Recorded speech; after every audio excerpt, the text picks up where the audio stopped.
సోదర సమానులైనటువంటి టీఎంసీ సోదరులిద్దరు చంద్రశేఖర్ గారు అలాగే అమర్నాథ్ గారు ఈ ప్రోగ్రామ్స్ లో ప్రతిసారి వ్యాఖ్యాతగా వచ్చే మా ఝాన్సీ గారు కూడా ఇదంతా ఒక టీం లాగా తయారైపోయింది. ఆవిడ కూడా టీఎంసీ ఫ్యామిలీ మెంబరే అయిపోయినారు. టీఎంసీ విజేతలకి అలాగే విచ్చేసినటువంటి ఆహ్వానితులందరికీను కస్టమర్స్కిను టీఎంసీలో పనిచేస్తున్నటువంటి టీఎంసీ టీం కంటాను కిక్కిరిసిపోయి నిండుగా నుండంతా ఈ ప్రాంగణం అంతా. అలాగే మా మీడియా సోదరులకందరికీను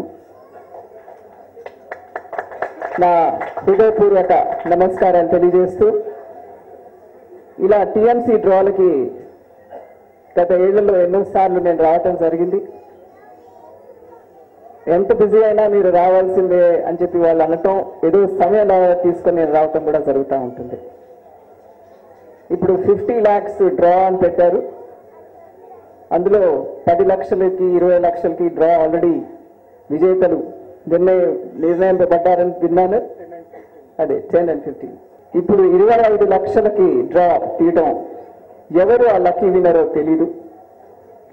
మరి ఇక్కడ వీళ్ళ రహస్యం ఏంటి అని అనుకుంటుంటాను నేను. ఎందుకు టీఎంసీ దగ్గర ఎప్పుడు ఇంత చక్కగా కస్టమర్స్ ఎక్కువగా వస్తుంటారని చెప్పి. కొనే వరకు కొంటారు, అమ్మే వరకు అమ్మేవాళ్ళు ఉన్నారు. కానీ వీళ్ళ దగ్గర నేను చూసింది ఏంటంటే ఆఫ్టర్ సేల్ సర్వీస్ చాలా బాగుంటుంది.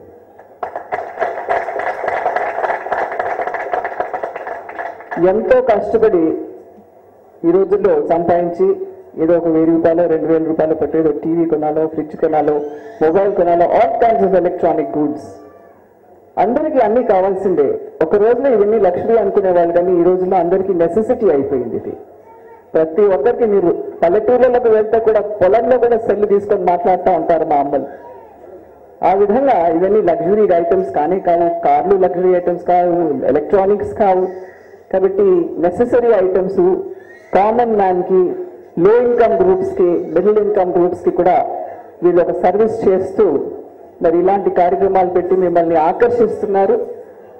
అది నేను అనుకున్నాను జస్ట్ కొద్దిగా ఏళ్ల నుంచి చేసి ఉంటారని. ఇప్పుడు లెక్క పెడితే 30 ఏళ్లుగా వీళ్ళిద్దరు బిజినెస్ లో ఉన్నారంటే దట్స్ అ లాంగ్ సర్వీస్.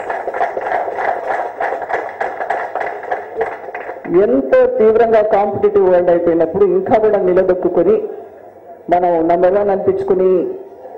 1 అనిపించుకున్నా అనిపించుకోకపోయినా మన కస్టమర్స్ నుంచి మంచి ఒక పేరు తెచ్చుకోవడం అనేది చాలా ముఖ్యం, పేరు నిలుపుకోవడం అనేది చాలా ముఖ్యం. కాబట్టి వాళ్ళిద్దరిని నేను నా ఒక అభినందనను తెలియజేస్తూ తిరుమల మ్యూజిక్ సెంటర్ అని పేరు పెట్టుకున్నందుకు ఆ తిరుమలేశ్వరి ఆశీస్సులు ఎప్పుడు వాళ్ళకు ఉంటాయని చెప్పి అనుకుంటూ వారితో పాటు మీకు మాకు అందరికీ ఉండాలని చెప్పి కోరుకుంటూ ముగిస్తున్నాను. Thank you. జై హింద్.